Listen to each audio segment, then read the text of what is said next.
हरे कृष्णा, जय श्री हरि। आप सभी को ज्येष्ठ मास की अपरा एकादशी व्रत की हार्दिक शुभकामनाएं। आज की वीडियो में आप सुनेंगे ज्येष्ठ मास कृष्ण पक्ष की अपरा एकादशी व्रत की पौराणिक कथा। युधिष्ठिर ने पूछा, हे जनार्दन, ज्येष्ठ के कृष्ण पक्ष में किस नाम की एकादशी होती है? मैं उसका महात्म्य सुनना चाहता हूँ, उसे बताने की कृपा कीजिए। भगवान श्री कृष्ण बोले, राजन, तुमने संपूर्ण लोकों के हित के लिए बहुत उत्तम बात पूछी है। राजेंद्र, इस एकादशी का नाम अपरा है। ये बहुत पुण्य प्रदान करने वाली और बड़े बड़े पातकों का नाश करने वाली है।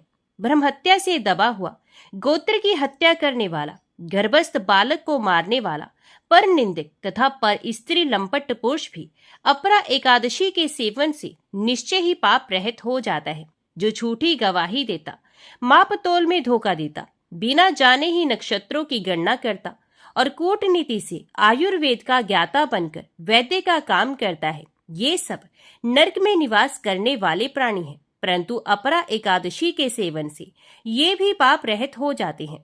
यदि क्षत्रिय शास्त्र धर्म का परित्याग करके युद्ध से भागता है तो वे शास्त्रोचित धर्म से भ्रष्ट होने का कारण घोर नरक में पड़ता है। जो शिष्य विद्या प्राप्त करके स्वयं ही गुरु की निंदा करता है, वे भी महापातकों से युक्त होकर भयंकर नरक में गिरता है।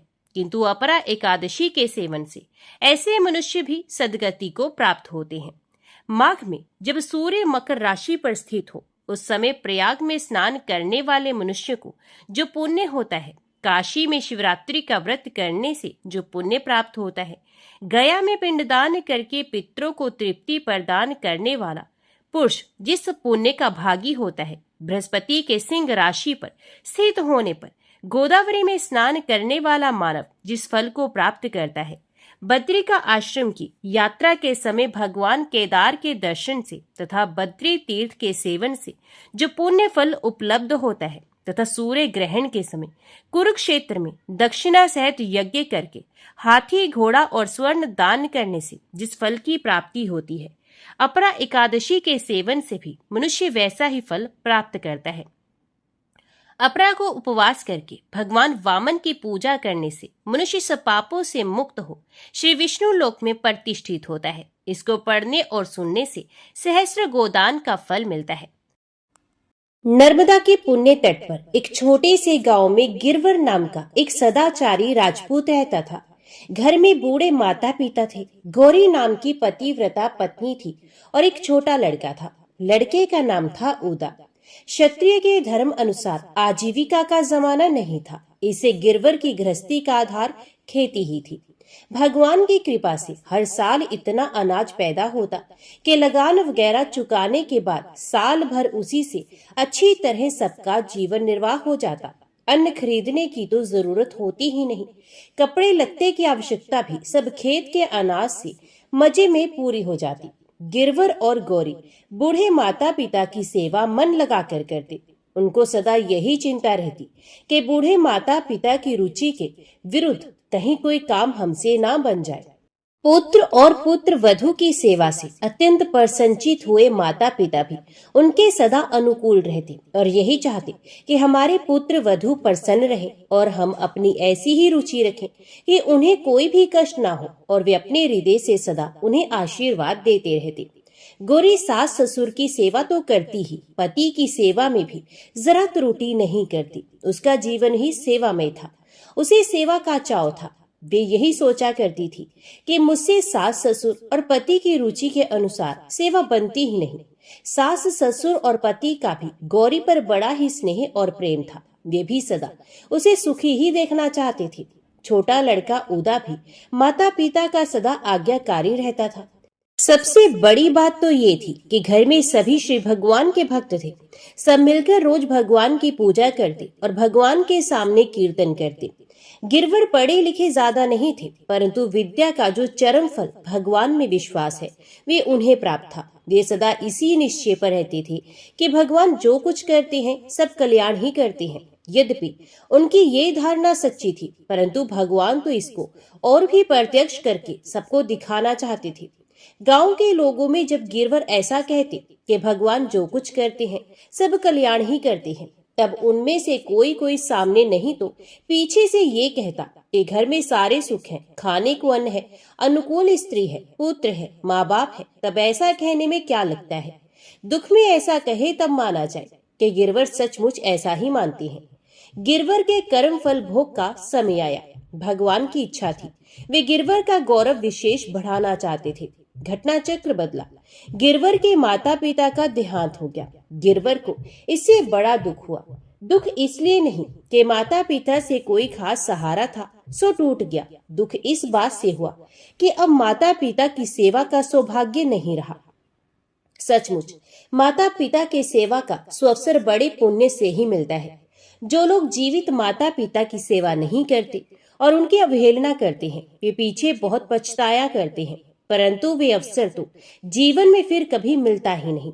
गिरवर को इस बात से मन में बड़ा दुख हुआ, परंतु उनके इस निश्चय में कोई अंतर नहीं पड़ा कि भगवान जो कुछ करते हैं सब कल्याण ही करते हैं। लेकिन वे समझ नहीं पाए कि इसमें कल्याण क्या है। थोड़े ही दिनों बाद 8 वर्ष का बच्चा ऊदा एक दिन अपनी माँ के साथ नर्मदा में नहाने गया था। माँ कपड़े उतार रही थी। ऊदा जल में घुसा कि एकाएक घड़ियाल उसका पैर पकड़कर खींच ले गया। बालक चिल्लाया, अरे भगवान, हे ठाकुर जी, मुझे बचाओ। माँ रो उठी। उसने बहुत शोर मचाया, कोई मेरे बच्चे को बचाए। लोग दौड़े, परंतु घड़ियाल तब तक उसे लेकर गायब हो चुका था। गोरी रोती पीटती घर पहुंची। गिरवर उस समय भगवान की पूजा कर रहे थे। गोरी ने रोते रोते सब हाल सुनाया।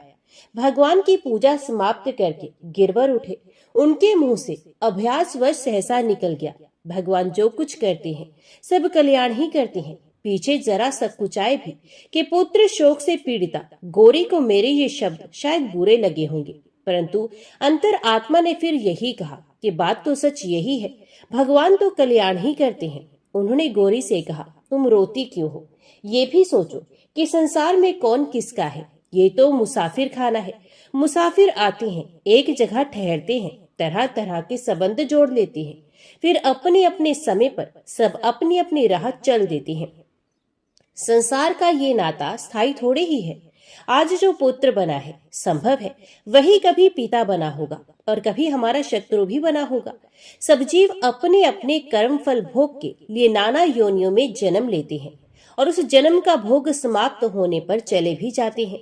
इसमें शोक की कौन सी बात है? याद करो, उस दिन जो महात्मा आए थे, उन्होंने क्या कहा था? उन्होंने कहा था, ये घर भगवान का बगीचा है और तुम लोग इसकी सेवा और संभाल करने वाले माली हो। घर में जो कुछ भी है सब भगवान का ही है, अपना कभी ना समझना। फिर तुम रो क्यों रही हो? क्या ऊदा तुम्हारा था? वे तो भगवान की चीज थी। माली बगीचे में सुंदर आम का पेड़ लगाता है, उसे पालता पोसता है, बड़ा करता है, खूब सेवा करता है। समय आने पर उसमें आम भी लगते हैं। आमों में एक बहुत ही सुंदर और मधुर आम है। माली उस समय यही तो चाहता है कि ये सबसे बढ़िया आम बगीचे के स्वामी को मैं अपने हाथों से देकर आऊं। यो तो सभी आम मालिक के हैं, परंतु इसको तो मैं स्वयं देकर आऊंगा। मालिक प्रसन्न होंगे। ये जानकर कि माली ने कितनी मेहनत से और लगन से इतने बढ़िया आम का पेड़ लगाया और उसका बढ़िया से बढ़िया फल मुझे लाकर अर्पण कर दिया। प्यारी, ऊदा तो मालिक के बगीचे का सबसे बढ़िया फल था। वे तो मालिक के अर्पण करने के ही योग्य था। उसे यदि मालिक ने मांग कर ले लिया तो इसमें तुम्हें दुख क्यों होना चाहिए? तुमने उसे इसलिए तो पाला पोसा था। मालिक की चीज मालिक के अर्पण हो गई, तुम इसमें विषाद क्यों करती हो? ये तो तुम जानती ही हो, आत्मा कभी मरता नहीं, वे तो अजर अमर है। शरीर प्रकृति से उत्पन्न 5 भूतों से बना होता है। 5 भूत कहीं नष्ट हुए ही नहीं है। उनका जो एक पुतला बना था वे टूट गया। आकाश, वायु, अग्नि, जल, पृथ्वी अपने अपने स्वरूप में मिल गए। फिर नष्ट क्या हुआ? वस्तु तो नष्ट हुई नहीं, यहाँ नहीं तो कहीं और है। अरे, एक माली की कई जगह दुकानें होती हैं। यदि मालिक एक जगह की रुपए दूसरी जगह की दुकान में भिजवा दे तो पहली जगह का मैनेजर इसे शोक क्यों करे? उसे तो मालिक की सेवा करनी है। रुपए कहीं नष्ट तो हुए ही नहीं, वे तो मालिक की दुकान में ही रहे, यहाँ नहीं वहां सही। तुम सोचो, ऊदा की आत्मा कहीं नष्ट तो नहीं हो गई, वे कहीं ना कहीं भगवान के राज्य में ही होगी और निश्चय ही होगी, भगवान की देख रेख में। फिर तुम उदास क्यों होती हो? एक और बात है, उदा तो भगवान का भक्त था, वे रोज कीर्तन करता था। तुम कहती हो घड़ियाल के द्वारा पकड़े जाने पर भी उसने यही कहकर पुकार मचाई कि हे भगवान, हे ठाकुर जी, मुझे बचाओ। जिसने अपने जीवन में सरल भाव से भगवान के नाम का कीर्तन किया और मरते समय जिसने भगवान को पुकारा, वे तो भगवान के परम धाम में ही गया होगा। प्यारी, ऐसे पुत्र के लिए तुम शोक क्यों करती हो? सच्ची माता तो वही है जो अपने संतान को परम सुखी बनाए। भगवान का धाम तो नित्य आनंदमय है, उदा वहीं तो गया है, फिर तुम दुखी क्यों होती हो? फिर ये भी कौन कह सकता है कि वे मर ही गया है? संभव है वे बच गया हो और इसी जीवन में तुम्हें फिर मिल जाए। भगवान की लीला विचित्र होती है, किसी भी दृष्टि से सोचो, शोक का कोई कारण ही नहीं है। विश्वास करो, भगवान जो कुछ करते हैं सब कल्याण ही करते हैं। तुम शोक छोड़कर भगवान की कृपा पर विश्वास करो और उनके स्मरण में चित्त लगाओ। पति की सीख सुनने से गौरी का हृदय कुछ शांत हो गया। उसने कहा, स्वामी, आपका कथन बिल्कुल सत्य है। मैं मोहवश रो रही थी, अब मुझे विश्वास हो गया कि भगवान जो कुछ करते हैं सब कल्याण ही करते हैं। मेरा तो मन अब भी यही कहता है कि उदा मरा नहीं है, वे और भी उज्जवल रूप में मुझको जरूर मिलेगा। मिले या ना मिले, हमें क्यों उसके मिलने की चाह हो और क्यों ना मिलने का दुख हो। भगवान जैसा चाहेंगे वही होगा और उसी में मंगल होगा। मिलेगा तो भगवान की वस्तु है, हम उसकी सेवा करेंगे, नहीं तो भगवान जो दूसरी सेवा सौंपेंगे वही करेंगे। अपना काम तो सेवा करना है। जो मालिक की सेवा से जी चुराता है वे नमक हराम है, और जो मालिक की संपत्ति को अपनी समझता है वे बेईमान है। हम लोगों को तो सावधान और ईमानदारी के साथ स्वामी की सेवा करनी है। हमारी आसक्ति सेवा में होनी चाहिए, फिर चाहे सेवा का प्रकार और क्षेत्र कैसा भी क्यों ना हो।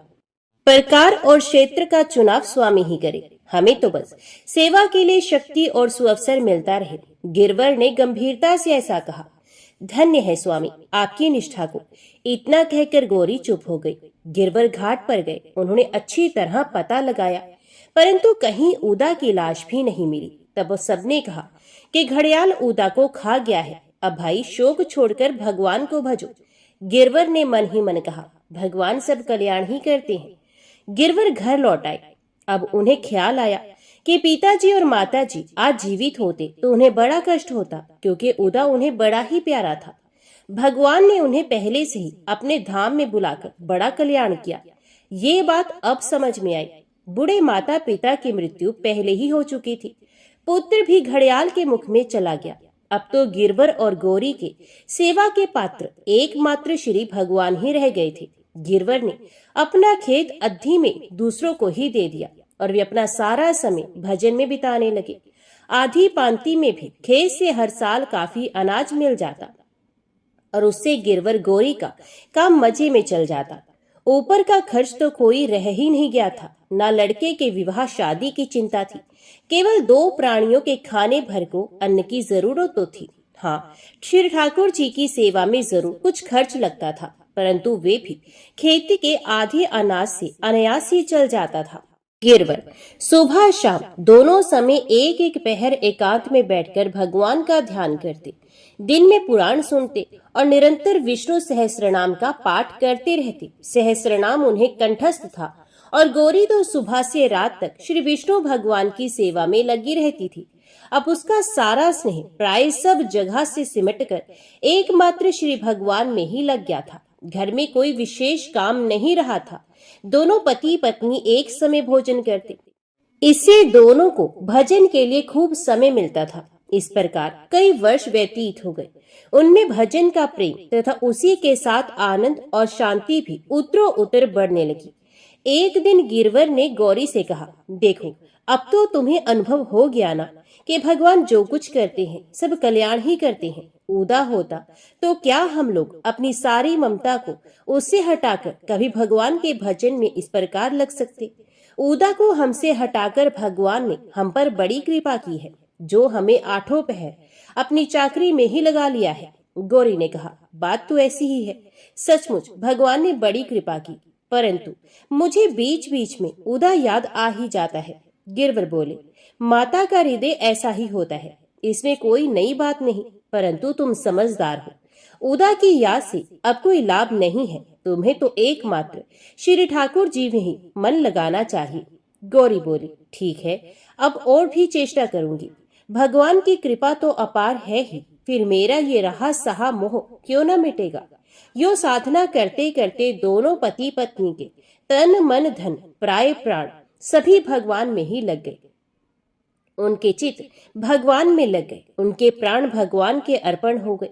वे जब बोलते तब आपस में केवल भगवान के ही प्रेम भाव की चर्चा करते, भगवान का ही कीर्तन करते, भगवत भजन में ही संतुष्ट रहते और केवल श्री भगवान में ही प्रेम करते। घटना चक्र फिर बदला। लगभग 10 वर्ष बाद देश में भयानक अकाल पड़ा, पशु मर गए, सब लोग दाने दाने को तरसने लगे। गिरवर और गौरी को श्री ठाकुर जी की पूजा में भी कठिनाई हो गई। उन्होंने कुछ दिन तो घर में जो कुछ था उसे बेचकर काम चलाया, परंतु आखिर उन्हें घर से निकलना पड़ा।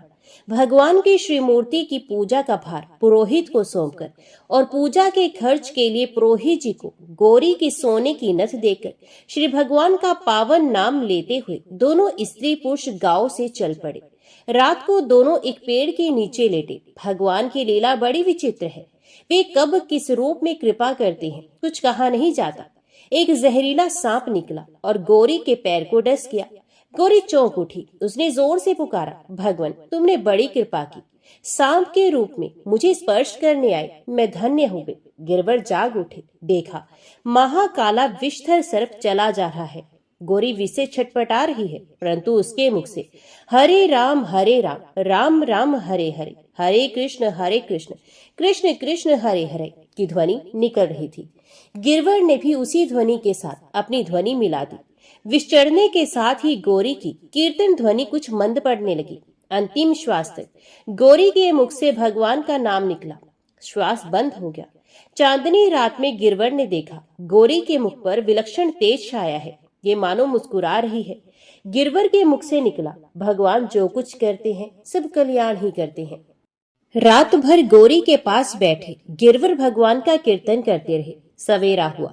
गिरवर की ये बात सुनी हुई थी कि सांप काटने से मरे हुए को जलाना नहीं चाहिए, इसलिए गिरवर ने गौरी की लाश को कंधे पर उठाकर भगवान का नाम लेते लेते नर्मदा जी में बहा दिया। लाश बह चली।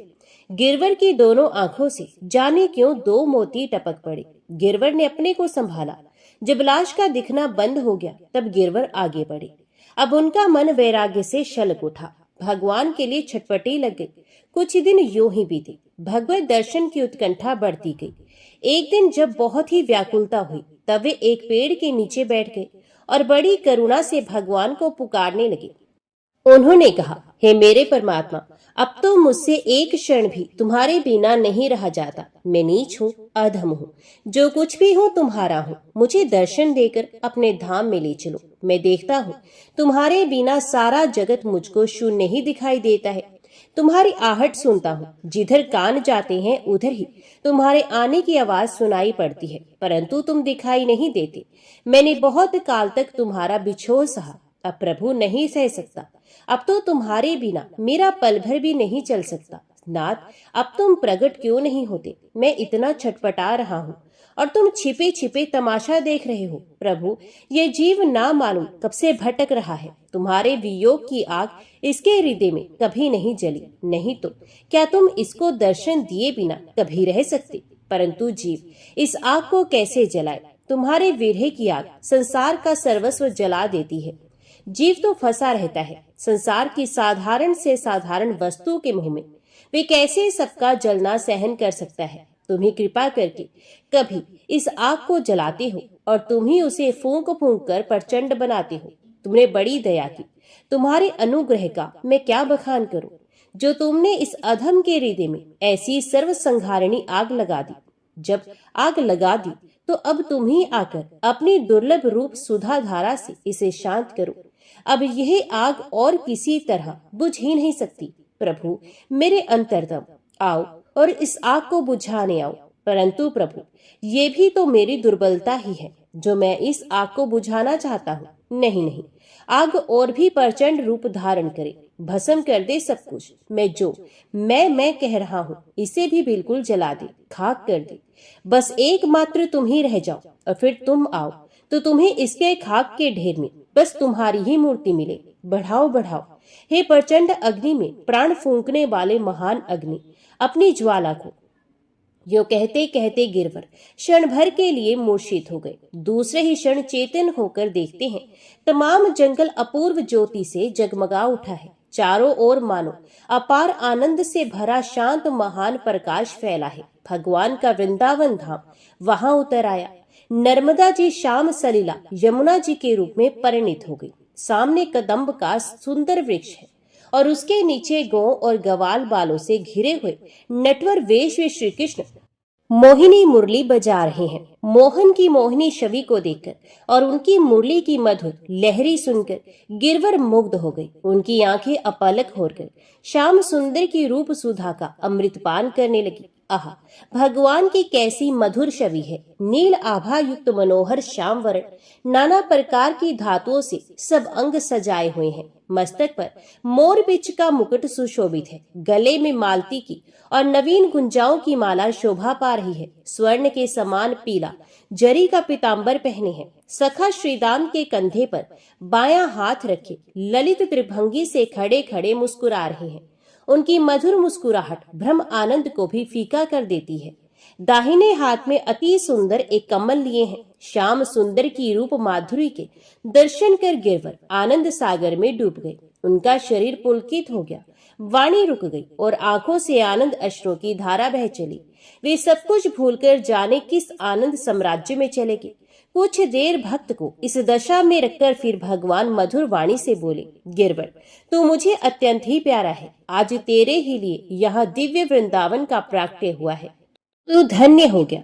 अब तू मेरे परम धाम में चल। गौरी मरी नहीं है, वे कुछ दिन पार्थिव शरीर में और रहेगी। उसके मन में पुत्र दर्शन की कामना थी, इससे वे उदा से मिलकर तब मेरे धाम में आएगी। तू धन्य हो गया। भगवान के इतना कहते ही सहसा गिरवर के शरीर का रंग बदल गया।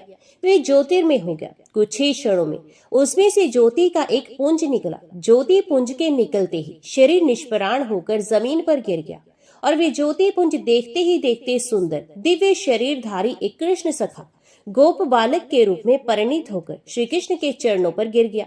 भगवान ने उसे बड़े प्रेम से उठाकर हृदय से लगा लिया और फिर तुरंत ही अपने सब सखाओं और वृंदावन सहित भगवान अंतर ध्यान हो गए।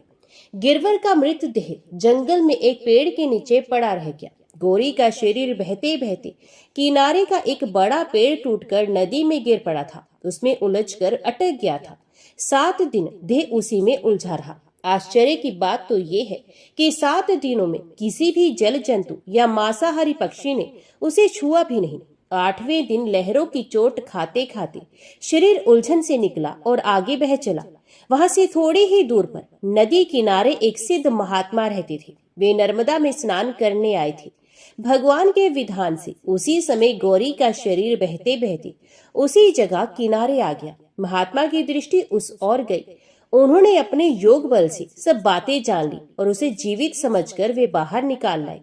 देह को जमीन पर रखकर उन्होंने हाथ में जल लिया और उसे अभिमंत्रित करके देह पर छिड़क दिया। जल के छींटे लगते ही गौरी भगवान के नाम की ध्वनि करती हुई वैसे ही उठ बैठी जैसे कोई नींद में सोता हुआ आदमी जाकर सहसा उठ बैठे। गौरी ने अपने सामने एक तेज पुंज वृद्ध तपस्वी को देखकर उनके चरणों में प्रणाम किया। महात्मा ने उसको अपनी कुटी पर ले जाकर एक मधुर फल देकर कहा कि बेटी इसे अभी खा लो। आज्ञा पाकर गौरी ने फल खा लिए। फल खाते ही वे पूर्ण स्वस्थ हो गई। शरीर में बल आ गया, मन में तेज आ गया। उसे ऐसा मालूम हुआ मानो मन सारे संसारों के बोझ को उतारकर हल्का हो गया हो। थोड़ी देर में मन ने फिर कुछ काम शुरू किया। तब उसे अपने पति की याद आई। महात्मा गौरी के मन का हाल जानकर उससे कहने लगे, तुम्हारे स्वामी बड़े ही भाग्यवान थे। तुम भी बड़ी पुण्यशीला हो जो तुमको ऐसे पति मिले। अब तुम पति की स्मृति को भुला दो। तुम्हारे पति को स्वयं भगवान अपने परम धाम में ले गए हैं। इतना कहकर महात्मा ने दिव्य दृष्टि से सारी घटना जानकर गिरवर को जिस प्रकार भगवान श्री कृष्ण के दर्शन हुए और वे दिव्य देह धारण कर भगवान के साथ परम धाम को गए थे, वे सारा वृत्तांत सुना दिया। साध्वी गौरी पति की परम गति को सुनकर प्रसन्न हुई। मैं साथ नहीं जा सकी, इस बात का कुछ खेद सा उसे अवश्य हुआ। फिर सोचा कहीं मैं साथ होती और इसे यदि स्वामी को भगवान दर्शन ना देते तो बहुत ही बुरा होता। ये बड़ा अच्छा हुआ, मेरे कारण स्वामी तो परम आनंद से वंचित नहीं रहे। मुझे इससे अधिक और क्या आनंद होगा कि मेरे स्वामी अखिल ब्रह्मांड के स्वामी श्री कृष्ण के सखा बनकर उनके साथ परम धाम को पधार वहां दिव्य आनंद का भोग कर रहे हैं। महात्मा ने कहा, बेटी तुम चिंता न करो, तुम तो मुक्त ही हो। देख, ये सारा जगत रज्जु में सर्पों की भांति केवल अध्यारोपित मात्र है। वस्तुत ना तो उत्पत्ति है न विनाश। यहाँ ना कोई वध है, ना साधक है, ना मुमुक्षु है, ना मुक्त है। यही परमार्थ तत्व है। जगत के कल्पना को छोड़ दो, तुम आत्म स्वरूप हो, नित्य मुक्त हो। तुम्हारे ना कोई अपना है ना पराया है, दूसरा कोई है ही नहीं। तब अपना पराया कहाँ से होता, ये भी जान रखो। आत्मा का कभी कहीं आना जाना नहीं है, ये तो एक रस तथा नित्य है। ये जो नाना तब दिखता है केवल अज्ञान से दिखता है। कोई भी वस्तु ऐसी नहीं जो आत्म तत्व से पृथक या अपृथक हो, बस केवल एक आत्म तत्व ही है। जन्म मृत्यु तो सब खेल है। अज्ञान को छोड़कर तुम अपने स्वरूप में स्थित हो जाओ।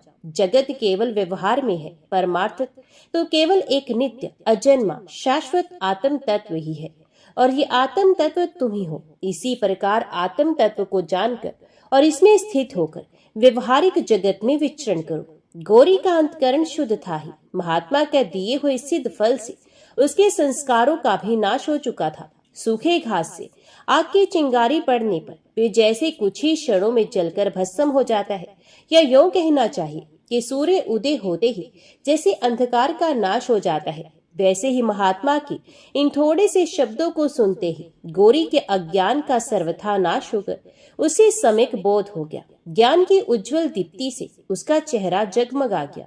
चित्त की अपार शांति मुखमंडल पर भी आ गई। उत्तम अधिकारी को अधिक उपदेश की आवश्यकता नहीं होती। गुरु मुख से निकला हुआ एक ही महावाक्य उसके मोहनाश के लिए काफी होता है। अस्तु, कुछ ही क्षणों बाद महात्मा जी ने कहा, गौरी जाओ, थोड़ी ही दूर पर तुम्हारे पति की मृत देह पड़ी है।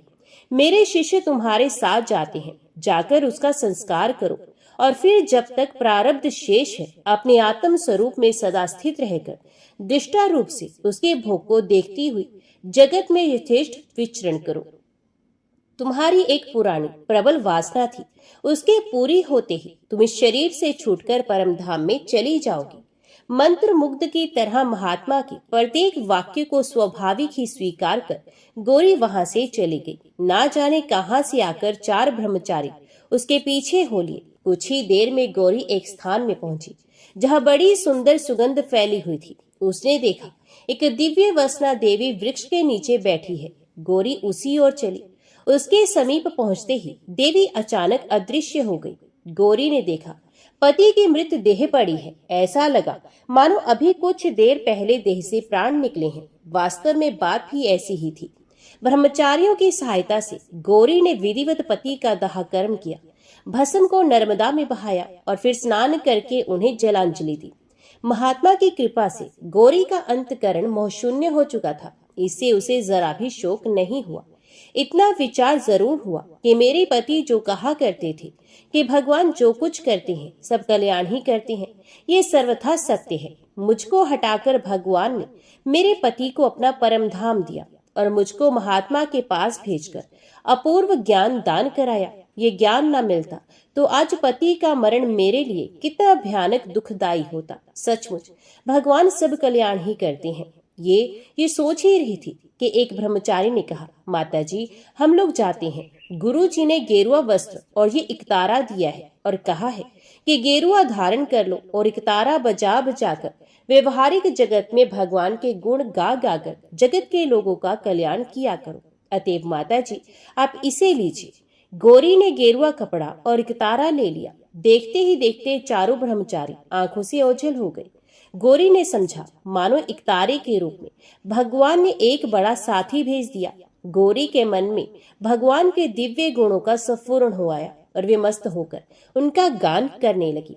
मस्त गौरी चलती, किधर जा रही है पता नहीं। जहाँ पैर रुकते वहीं ठहर जाती, जो कुछ फल फूल मिलता खा लेती और जहाँ नींद आती वहीं सो जाती।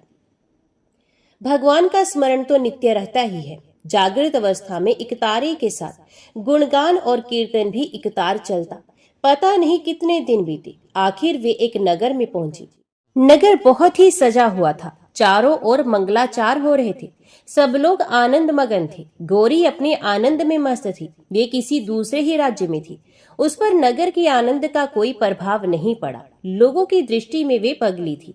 वृद्ध राजा के इकलौते पुत्र उदयराज का कल ही राज्य अभिषेक हुआ था। सुयोग्य कुमार को राज्यभार सौंपकर राजा चतुराश्रम में प्रवेश कर वन को चले गए थे। नगर में राज्य अभिषेक का उत्सव है। आज नए राजा का प्रथम दरबार है। नगर के खास खास लोग दरबार में उपस्थित होने जा रहे हैं। सारी प्रजा में आनंद छाया है। नगर के और गांव से आए हुए लोग इधर उधर नगर की सजावट देखते फिरते हैं। चारों ओर भीड़ लगी है। पगली सन्यासिनी भी अपनी राग अलापती जिधर मुंह जाता है उधर चली जा रही है। चलते चलते वे महल के द्वार पर पहुंच गई और ना जाने क्यों वे वहीं खड़ी होकर बड़े ही मधुर स्वर में भगवान के गुणगान गाने लगी। उसके भजनों ने लोगों को आकर्षित कर लिया। वहां भीड़ इकट्ठी हो गई। भजन की सुमधुर ध्वनि महल में पहुंची। सुरीली आवाज सुनकर राजमहल की स्त्रियां अटारियों पर चढ़कर भजन सुनने लगी। सन्यासिनी का परिचय जानने की लालसा सभी के मन में जाग गई।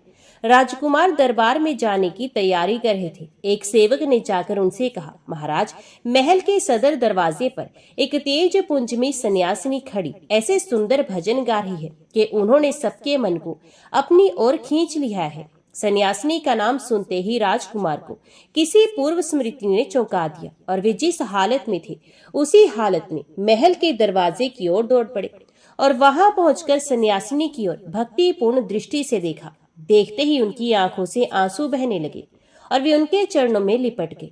राजकुमार के अचानक आकर इस प्रकार चरणों में लिपटते समय गौरी सहम गई, कुछ पीछे हटी, परंतु दूसरे ही क्षण उसकी स्मृति जाग उठी। उसने बरबस उठाकर राजकुमार के मुख की ओर बड़ी ही सतृष्ण दृष्टि से देखा। उसकी आंखों में प्रेम अश्रु भर आए। राजकुमार को उसने हृदय से लगा लिया और बोली, मैं क्या ये स्वप्न देख रही हूँ?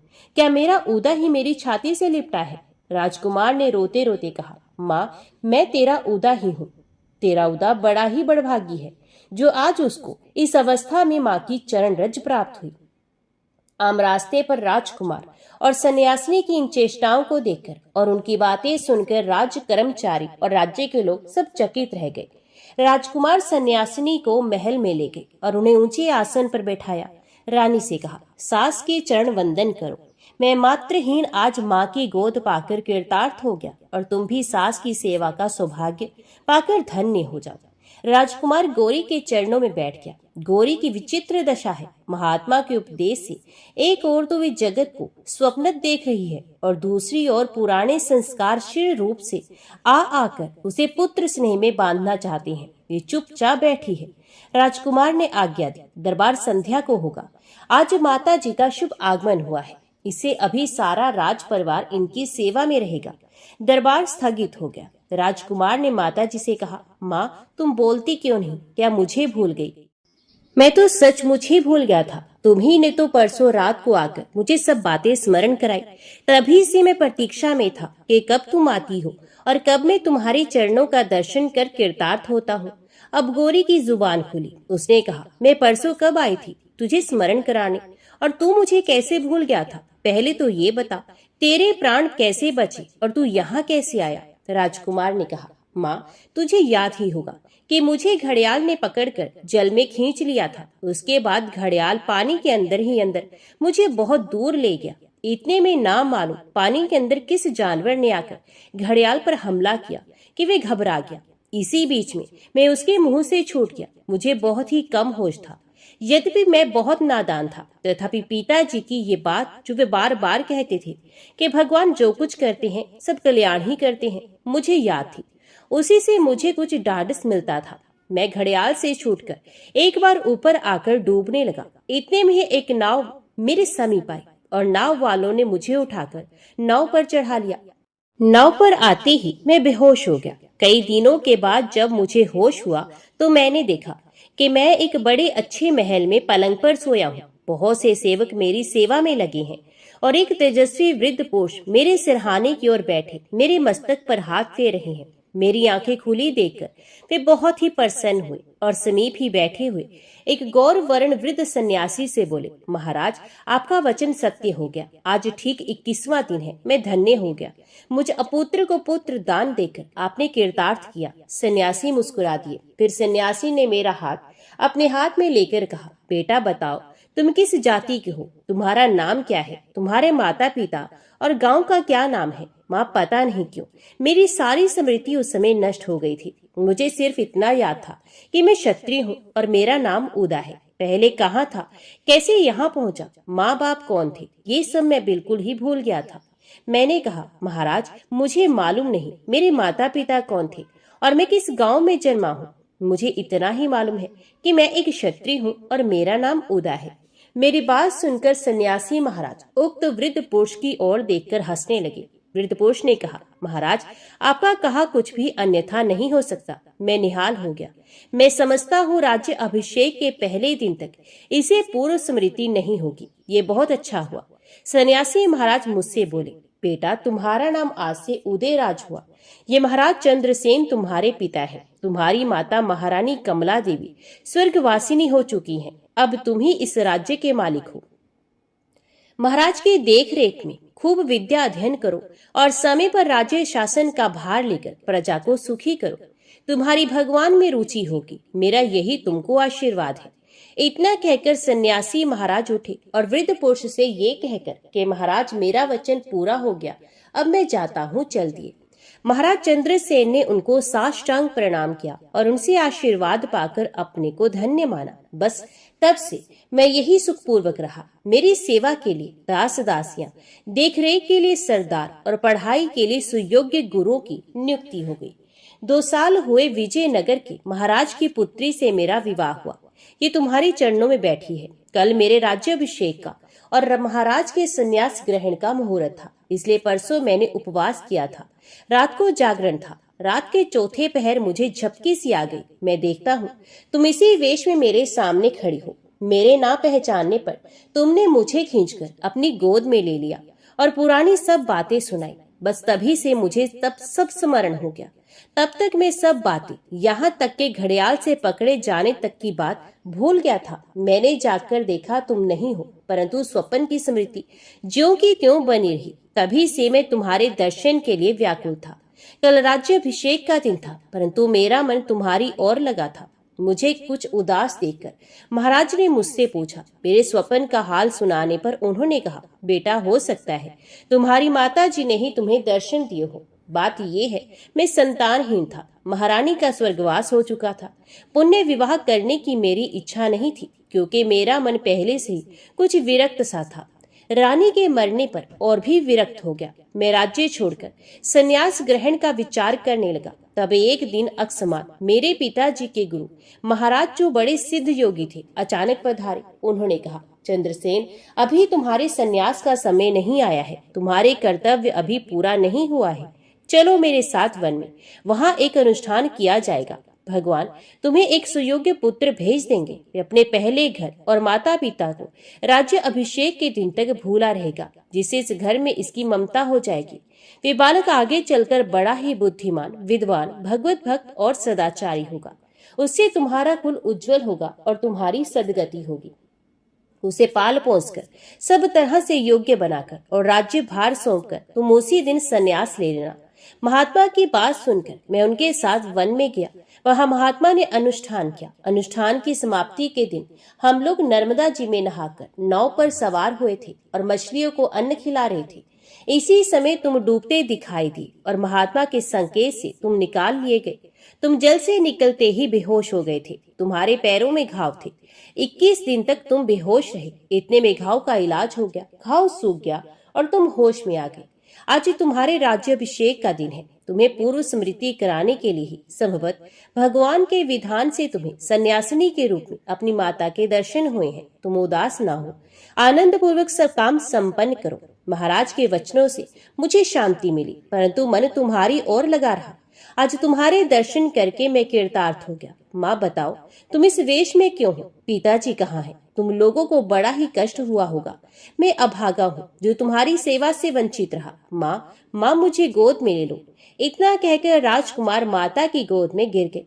उनकी आंखों से आंसू की धारा बह चली। गौरी ज्ञान प्राप्त कर चुकी थी, परंतु आज उसके हृदय में भी स्नेह ने जोर मारा। बोध ने बांध तो नहीं टूटने दिया, परंतु आंखें छलछला आई। माता ने बिछड़े पूत को पाकर उसे हृदय से लगा लिया और अब तक की सारी कथा विस्तार पूर्वक कह सुनाई। पिता गिरवर का मरण सुनकर राजकुमार को बड़ा दुख हुआ, परंतु माता के समझाने पर उनका मन शांत हो गया। बात ही बात में संध्या होने को आई। वधू के बड़ा आग्रह करने पर माता जी ने उठकर स्नान भोजन आदि किया। संध्या को दरबार का काम हुआ। रात को फिर माता पुत्र में बातें होती रही।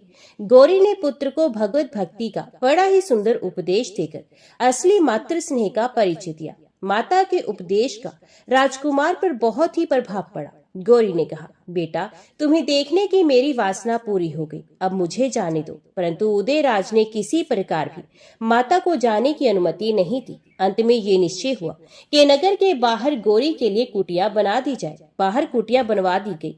गौरी उसी में रहने लगी। सेवा का समुचित प्रबंध हो गया।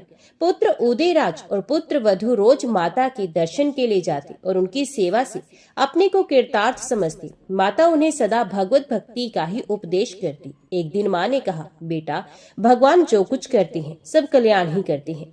इस मंत्र को कभी ना भूलना और सदा प्रसन्न रहना। देखो हम लोगों का किस प्रकार भगवान ने कल्याण किया। गौरी ज्ञान संपन्न तो थी ही, धीरे धीरे उसका भगवत प्रेम भी पराकाष्ठा को पहुंच गया। भगवान ने कृपा करके प्रेम वश हो उसे अपने साक्षात दर्शन दिए। तब से गौरी प्रेम में बेसुध हो गई और दर्शन के तीसरे ही दिन भगवान के दर्शन करते करते ही शरीर त्याग कर भगवान के परम धाम में चले गई। पुत्र उदयराज अपनी पत्नी सहित भगवान का भजन करते हुए राज्य शासन करने लगे। अंत में भगवान की सच्ची भक्ति को पाकर वे भी कृतार्थ हो गए। तो बोलो भक्त और उनके भगवान की जय। अभी सुनिए विष्णु चालीसा का हिंदी अनुवाद। हे सृष्टि के संचालन करता भगवान विष्णु, अपने सेवक के मन को जानिए। आज आपका भक्त आपके बारे में इस विष्णु चालीसा के माध्यम से वर्णन कर रहा है, कृपया उसे ज्ञान दीजिए।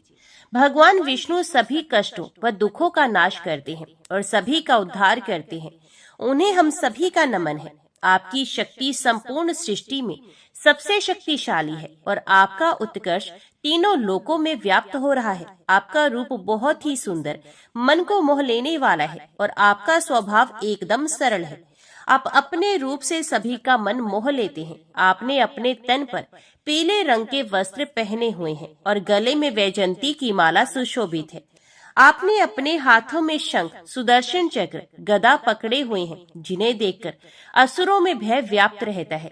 आपके कारण ही इस सृष्टि में सत्य, धर्म इत्यादि की विजय रहती है और काम, क्रोध, मद, लोभ इत्यादि का नाश होता है। आप ही संतों, ऋषि मुनि, सज्जन मनुष्यों की रक्षा करते हो और उनके मन को आनंदित करते हो। तो वहीं दूसरी ओर आप ही असुर, दैत्य व राक्षसों का नाश करते हो। आप ही सुख प्रदान करने वाले हो और आप ही हम सभी के कष्टों को हरने वाले हो। आप ही हमारी कमियों को दूर करने वाले हो और आप ही हमें सदपुरुष बनाने वाले हो। भगवान विष्णु के द्वारा ही अपने भक्तों के पापों को नष्ट कर उनका उद्धार किया जाता है और उनके कष्ट दूर कर उन्हें भव सागर पार करवाया जाता है। पृथ्वी पर धर्म की रक्षा के लिए भगवान विष्णु ने समय समय पर कई अवतार लिए हैं और अपने भक्तों का उद्धार किया है। त्रेता युग में पृथ्वी पर जब राक्षसों का अत्याचार अत्यधिक बढ़ गया और आपके भक्तों ने आपको पुकारा, तो आप श्री राम का रूप धारण कर पृथ्वी पर अवतरित हुए। श्री राम के रूप में आपने राक्षसों के राजा रावण का, उसके संपूर्ण कुल व राक्षस सेना के साथ नाश कर दिया और धरती का भार हल्का कर दिया। हिरण्यक्ष के द्वारा पृथ्वी को समुद्र में डुबो देने के कारण आपने वराह रूप धारण कर पृथ्वी की रक्षा की। वह हिरण्याक्ष राक्षस का वध किया। पिछले कल्प के अंत समय में आप मत्स्य रूप धरकर उस कल्प से 14 रत्नों को बचाकर इस कल्प में लेकर आए और अपनी महिमा को दिखाया। समुद्र मंथन के समय जब असुरों के द्वारा अमृत पान के लिए अत्यधिक उत्पाद मचाया गया, तब आपने मोहिनी रूप धरा। मोहिनी रूप में आपने देवताओं को अमृत पिलाया, जबकि असुरों को अपने रूप में बहला कर रखा। समुद्र मंथन के लिए आपने कूर्म अवतार धारण किया और मंदराचल पर्वत का भार उठाया। भगवान शिव जब भस्मासुर को दिए वरदान से परेशान हो गए, तब आपने ही स्त्री रूप धरकर भस्मासुर का अंत कर दिया। जब राक्षसों के द्वारा भगवान ब्रह्मा से वेदों को चुराकर समुद्र में डुबो दिया गया, तब आप ही हयग्रीव अवतार में वेदों को पुनः लेकर वहां आए। आपने स्त्री रूप में भस्मासुर को अपने साथ नृत्य करने के लिए तैयार किया और उसी के वरदान से उसे भस्म कर दिया। एक बार जलंधर राक्षस ने अत्यधिक आतंक मचा दिया और भगवान शिव के साथ भयंकर युद्ध किया। भगवान शिव ने जलंधर से भीषण युद्ध किया, लेकिन उसकी पत्नी वृंदा के तप के कारण उसे पराजित नहीं कर सकी और ये देखकर माता सती परेशान हो उठी। इसके पश्चात माता सती ने आपको ही याद किया और सब समस्या आपको बताई। माता सती के आग्रह करने पर आपने वृंदा की तपस्या को भंग करने के लिए जलंधर का रूप धरा और वृंदा के पास गए। वृंदा ने जब आपको देखा तो वे भी भ्रम में पड़ गई और अपनी तपस्या छोड़कर आपके पास चली आई। माता वृंदा के स्पर्श से आपने अपनी गलती भी स्वीकार की और उन्हें सदैव अपने साथ माता तुलसी के रूप में पूजने का आशीर्वाद दिया। और दूसरी ओर भगवान शिव ने जलंधर का वध कर दिया। आप ही ने अपने भक्त प्रहलाद की रक्षा के लिए उसके पिता हिरण्यकशिपु का नरसिंह अवतार में वध कर दिया। आपने अपने अनेक गण भक्त इत्यादि का उद्धार किया है और उन्हें भवसागर पार लगाया है। हे भगवान विष्णु, कृपा हमारे दुखों का भी अंत कर दीजिए और हम पर अपनी कृपा दृष्टि बनाइए। मैं प्रतिदिन ही आपके दर्शन करता हूँ। आप ही याचकों, निर्धनों, भक्तों के लिए शुभ फल देने वाले हैं। आपका सेवक आपके दर्शन करने से बहुत खुश है और वह आपसे अपने ऊपर कृपा रखने की याचना कर रहा है। मैं नादान हूँ हे प्रभु, और इतना तप यज्ञ के बारे में नहीं जानता। मैं केवल आपका ही स्मरण करता हूँ।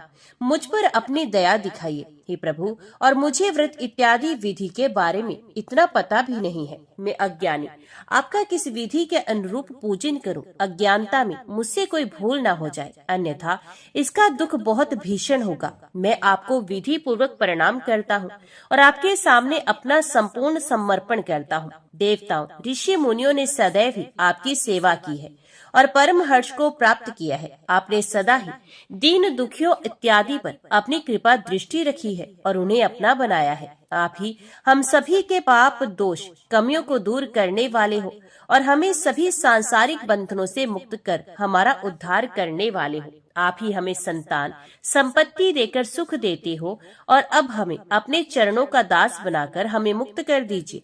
निगम सदा ही सभी से ये प्रार्थना करता है कि जो कोई भी ये विष्णु चालीसा पढ़ता है या दूसरों को सुनाता है, वह सदैव सुख पाता है। तो सब प्रेम से बोलो, लक्ष्मी नारायण भगवान की जय, राधा कृष्ण भगवान की जय।